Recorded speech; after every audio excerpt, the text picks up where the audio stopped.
Butler ako, pre. Lagot kayo sa akin. Dito na tayo ngayon sa mismong game at ang gagawin natin is i-break na kagad natin yung power. Power, wala na. Pwede na tayong kumil dito, guys. Ay, nakita.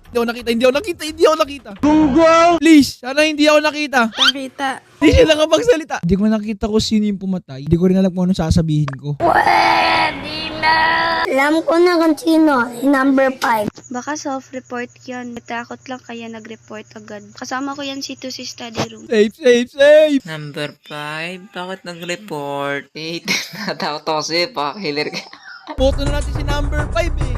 Ay! Sa ngayon, wala pa sila sa gitna. So okay, naglilibot na silang lahat mga kaibigan. Pwede ko na-kill yan. Tapos aalis ako dito, boy. Okay, gumagawa ako ng task dito, guys. Gumagawa ako ng task. Number 1 tsaka number 2. Pinantayan ko si number 10, bigla siya naglag. Sasabihin ko sana kung sino yung killer kasi alam ko na. At kayong dalawa yun, 1 tsaka 2. Hindi nila